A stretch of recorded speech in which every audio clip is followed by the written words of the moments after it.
Quelle montre porte Ed Sheeran? À seulement 30 ans, il est probablement l'une des plus jeunes célébrités du monde avec une collection si incroyable.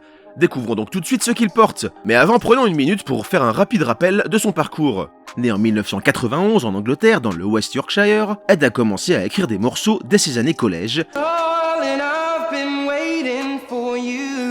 Et son premier album est sorti en 2011. En seulement un peu plus d'une décennie, il annonce avoir vendu plus de 150 millions d'albums dans le monde entier, un chiffre qui dépasserait même les 200 millions d'après plusieurs sources, ce qui le fait entrer dans le classement des artistes musicaux aux meilleures ventes de la planète. En guise de comparaison, les Beatles annoncent avoir vendu entre 500 et 600 millions d'albums, mais leur première sortie remonte à 1962 et non à 2011 comme Mr. Sheeran. Il a expliqué à Hodinkee qu'il se considérait comme un collectionneur depuis ses 20 ans. Avant cela, il portait déjà des montres, dont des Swatch et autres marques de cette gamme de prix, mais il n'avait pas encore été piqué par la maladie du collectionneur. Il fait partie des plus jeunes collectionneurs de montres parmi les personnalités, et en quelques années, sa collection ferait pâlir bon nombre de passionnés expérimentés. Il raconte également avoir rencontré un DJ à l'âge de 19 ans qui portait une montre vintage. Lorsque ce dernier lui a annoncé le prix de son bijou, Ed s'est tout de suite dit qu'il ne ferait jamais partie des collectionneurs de montres et qu'il était impossible de comprendre la logique derrière un achat pareil. On va voir tout de suite que les choses ont bien changé. That will never be me. Why on earth would you spend that amount on a watch? Il n'a que très rarement parlé publiquement de sa collection car il considère le sujet comme personnel et privé. C'est entre autres par l'intermédiaire de John Mayer, dont on a déjà parlé dans une vidéo sur sa collection absolument incroyable, qu'il a rencontré Ben de Hodinkee et qu'ils ont commencé à échanger. On va commencer avec sa toute première montre, on va découvrir de nombreuses marques différentes présentes dans sa collection, avec des anecdotes et des histoires incroyables sur certaines d'entre elles, et on finira avec sa Rolex la plus rare ainsi qu'un cadeau inimaginable qu'il a fait à son équipe. Sa première montre, achetée à 20 ans, est une Hublot Big Bang chronographe. Il a raconté que c'est lors d'un passage à Hambourg pendant une tournée qu'il avait pris la décision de s'offrir une belle montre. En regardant celle que portait son tour manager, la Tag Heuer Monaco identique à celle de Walter White dans Breaking Bad, il se serait dit « pourquoi pas moi ?» Son tour manager lui aurait apporté son soutien en disant « Every man needs a good watch, you should get one ». Comme bien souvent pour les artistes, cette première montre venait marquer la sortie de son premier album, Plus, qui s'est retrouvé tout en haut des charts britanniques de l'époque. Il était alors en Allemagne et ne connaissait rien aux montres. Il est donc simplement entré chez un revendeur, a cherché une montre qui lui plaisait et a demandé son prix. La réponse du vendeur l'a instantanément refroidi et il repartit bredouille. Pendant la suite de sa tournée, il a repensé à cette pièce et s'est finalement convaincu qu'il s'agirait de la seule belle montre qu'il s'offrirait et qu'il fallait bien marquer le coup du succès de son album.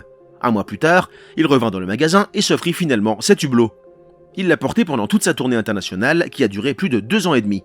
Il pensait alors que c'était la montre qui l'accompagnerait toute sa vie. Jusqu'à décembre 2012, date à laquelle il découvrit une maison qui allait changer sa vie. Mais avant de la découvrir, voici une autre pièce de chez Hublot qui fait partie de sa collection. C'est entre autres en 2017 qu'il a été vu avec une Hublot Classic Fusion Skeleton Skull Tourbillon. Il s'agit d'une édition limitée à 50 exemplaires, au boîtier en céramique noire de 45 mm de diamètre.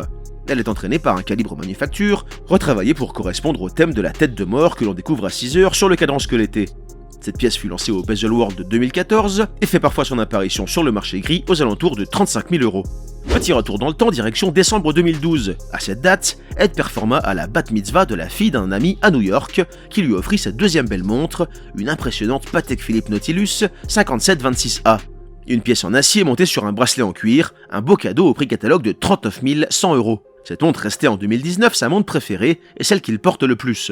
C'est également celle qu'il portait le jour de son mariage, signe clair d'un attachement tout particulier au garde-temps. On verra plus tard qu'il a à son tour offert une version de cette référence à une de ses idoles. C'est donc avec cette première Nautilus qu'il s'est intéressé à Patek et qu'il a commencé à comprendre l'étendue du secteur horloger. Suite à cela, il a rencontré John Mayer, qui a fini de l'entraîner dans sa passion et sa folie, entre autres en discutant vintage, pièces uniques, logo Tiffany & Co et autres. Ed a alors commencé à s'offrir des pièces de plus en plus incroyables pour célébrer les grandes occasions de sa vie, comme on le verra ensuite. Pour le moment, découvrons d'autres pièces de chez Patek Philippe dans sa collection. Il possède une seconde Nautilus, la référence 5980, entièrement en or rose.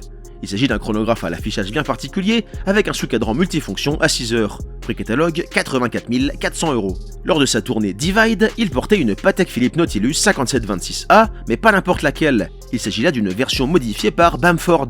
À propos de cette montre, Ed s'est exprimé en disant « I know it's a sin to pimp out a Patek, but it really is cool. Comprenez, je sais que c'est péché de customiser une Patek, mais celle-là est vraiment cool. Cette pièce a en effet une histoire intéressante. Ed a tout d'abord fait personnaliser une Nautilus 5726A par la maison Bamford pour son héros et modèle absolu dans le monde de la musique, en ajoutant les initiales de ce dernier sur le cadran. Il garde d'ailleurs secret l'identité de cette idole. Avez-vous une idée de qui il s'agit? Dites-le nous en commentaire.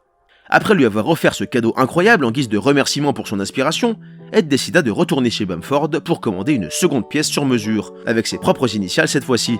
Elle est devenue une de ses montres préférées pour les tournées, même si elle a moins de valeur sentimentale que sa première 5726A. Il semble apprécier les Patek Philippe modifiés par Bamford, puisqu'il a été vu avec une 5980 en acier avec finition PVD noir. Et vous, que pensez-vous des modifications de ce style? Dites-le nous en commentaire. On reste chez Patek Philippe, mais dans du moins sportif. En 2017, alors qu'il recevait la décoration de Member of the Order of the British Empire, il portait une Patek Philippe 5130R. Cette pièce montée sur un bracelet cuir est équipée d'une complication World Time permettant d'afficher l'heure dans tous les fuseaux horaires de la planète. Elle se trouve souvent sur le marché gris, entre 30 et 35 000 euros. Autre pièce de la marque avec une complication de voyageur, une Patek Philippe Calatrava Pilot Travel Time 5524G. Une pièce en or blanc sortie au Baselworld de 2015 qui n'avait pas reçu un très bel accueil, mais qui est devenue une des Patek modernes les plus difficiles à obtenir quelques années plus tard. Elle mesure 42 mm de diamètre et est dotée d'une complication GMT, indiquant donc l'heure sur 2 fuseaux horaires simultanément. On retrouve également des indicateurs jour-nuit pour l'heure locale et l'heure d'origine. Son prix catalogue est de 46 900 €, mais comme évoqué, elle est tout à fait introuvable en boutique. Même maison mais complications différentes avec cette Patek Philippe 5370P, une pièce de 41 mm en platine, équipée d'un chronographe à rattrapante, ce qui permet par exemple, lors d'un événement automobile, de mesurer des temps autour en plus du temps de course totale. Elle est entraînée par un magnifique mouvement à remontage manuel et dépasse les 200 000 voire les 300 000 € sur le marché gris. Cette pièce fait aussi partie de la collection de Mark Wahlberg dont on a parlé il y a peu dans une vidéo. Le lien est en description. Encore une autre complication chez Patek Philippe avec cette référence 2499, un chronographe à quantième perpétuel extrêmement rare puisqu'il ne fut produit qu'à 350 exemplaires environ entre 1950 et 1985. Soit environ 10 par an pendant 35 ans. Avant de la découvrir, saviez-vous que Ed donnait des noms à ses guitares? Elle s'appellerait d'ailleurs Félix, Lloyd, Cyril, Trevor, Nigel, Keith et James II. Pensez-vous qu'il nomme aussi ses montres? Si oui, il va falloir trouver un paquet de prénoms.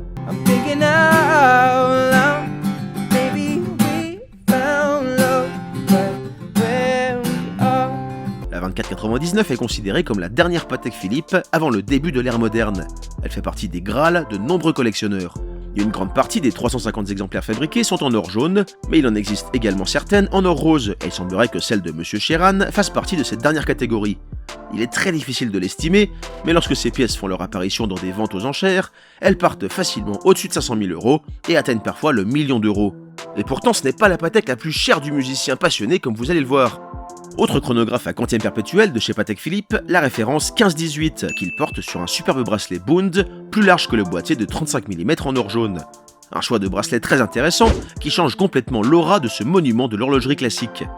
Cette pièce lancée en 1941 est le premier chronographe à quantième perpétuel produit en série de l'histoire.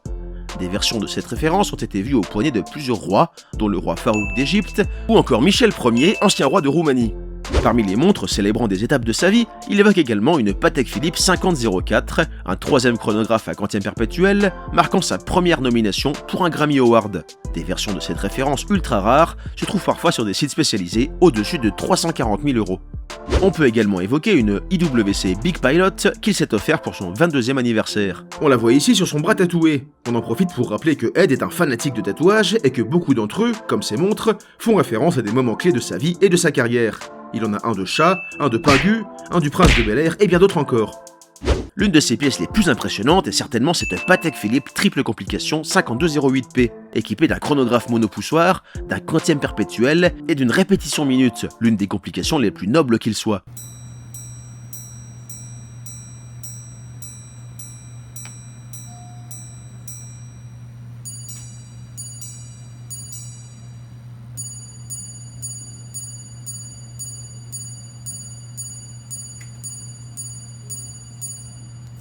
Cette montre en platine, considérée comme l'un des chefs-d'œuvre modernes de chez Patek, est estimée au-dessus d'1,2 million d'euros.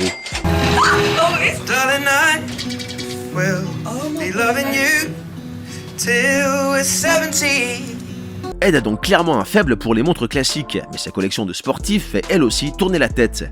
Par exemple, chez Richard Mille, on a pu le voir avec une RM030 Americas, une montre automatique en carbone en édition limitée à 30 exemplaires, une RM2602 Tourbillon Evil Eye, une montre hommage au Seigneur des Anneaux et à l'œil de Sauron en or rouge et céramique noire, qui annonçait un prix catalogue de 500 000 $ mais qui vaut aux alentours d'1 million d'euros sur le marché gris, une RM2703 Raphaël Nadal Tourbillon, une pièce valant aux alentours de 1,5 million d'euros, une RM3801 Tourbillon, encore une pièce au-dessus d'1 million d'euros, mais aussi une RM11 All Black, une RM28 et bien d'autres encore. Décidément, la liste n'en finit pas et son budget est vraiment illimité. Elle explique aussi adorer trouver des maisons horlogères locales pendant ses tournées, acheter certaines de leurs pièces et les porter pendant le reste de la tournée dans le pays. Cela fait partie d'après lui de sa façon personnelle de découvrir un pays. Voilà 3 exemples de cette pratique. Il a acheté une JS Watch Company, SIF, North Atlantic Rescue Time, lors de son passage en Islande, la montre officielle des gardes-côtes islandais développée dans leur capitale, équipée d'un mouvement automatique suisse. La marque de Reykjavik se revendique d'ailleurs comme probablement la manufacture horlogère la plus petite au monde. Une étanchéité à 1000 mètres pour un prix catalogue aux alentours de 2400 €. Seconde pièce d'une maison dans un pays de tournée, une Alange und Sonne Zeitwerk en or blanc achetée en Allemagne. Les Zeitwerk offrent un affichage digital avec des heures et des minutes sautantes, un indicateur de réserve de marche et une petite seconde à 6 heures. Prix catalogue dépassant ici les 130 000 €. Troisième pièce suivant cette pratique, lors d'une tournée en Russie, il s'est offert une Sturmansky Gagarin Vintage. Cette montre est l'évolution de la Sturmansky que portait Yuri Gagarin lors de sa mission dans l'espace en 1961. Pour en savoir plus, allez jeter un œil à notre vidéo sur les montres dans l'espace. Ed possède aussi entre autres une Panerai Luminor Marina, une montre au boîtier coussin de 44 mm de diamètre et au cadran noir minimaliste. Autre maison que l'on retrouve très souvent dans les boîtes de montres de Monsieur Sheeran, la marque du Brassus, Audemars Piguet. Découvrons certaines de ses pièces. Une Royal Oak Concept GMT Tourbillon, pièce en titane et céramique, lancée en 2010 au prix catalogue d'un peu plus de 175 000 € hors taxe. Une Royal Oak à quantième perpétuel en céramique noire, salut GMK. Voilà.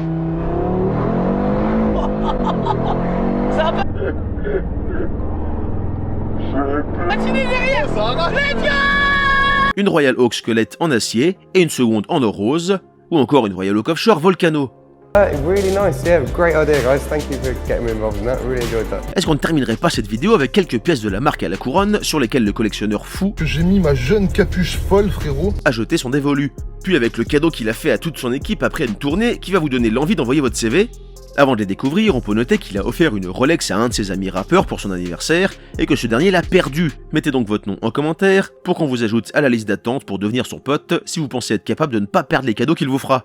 Dans sa collection, on retrouve donc une Rolex Yachtmaster 116-655, une pièce de 40 mm en or Ever Rose destinée à la navigation marine, une Rolex Daytona 116-500 LN dotée d'une lunette en céramique, et on termine avec la Rolex Vintage la plus rare de sa collection, avant de voir le cadeau qu'il a fait à toute son équipe à la fin de la tournée Divide. En 2014, on l'a vu avec une Rolex Daytona 6239 Paul Newman. On rappelle que les Paul Newman ont des cadrans dits exotiques, bien spécifiques, et que les s'échangent contre des prix absolument stratosphériques. Probablement l'une des pièces les plus recherchées de sa collection. Pour célébrer la fin de sa tournée Divide, Ed a offert une Tudor Black Bay customisée gravée à tous les membres de l'équipe impliqués dans la tournée. Cela représente tout de même 80 montres qui valent au bas mot 5 000 $ chacune. Il a expliqué qu'il s'en était offert une à lui aussi et qu'elle faisait partie de ses montres de tournée. Il a ajouté « There's about 80 in existence, which I think is quite cool ». En effet, c'est plutôt cool, Ed. Il n'est pas encore passé chez Talking Watches, mais il a plusieurs fois répété qu'il le ferait un jour, lorsqu'il se sentira prêt. On peut donc s'attendre à y découvrir de sacrées pièces, puisqu'il n'est pas prêt d'arrêter sa collection. Il a déclaré « Les montres continuent de me fasciner et de marquer des dates et des réalisations de ma vie ». Attendez-vous donc à un autre épisode lorsqu'il sortira son Talking Watches de chez Hodinkee. Alors laquelle de ces montres est votre préférée et sur quelle collection voulez-vous que l'on se penche pour la suite? Likez et abonnez-vous pour continuer l'aventure et à bientôt sur lecalibre.com. Thanks for watching. Cheers.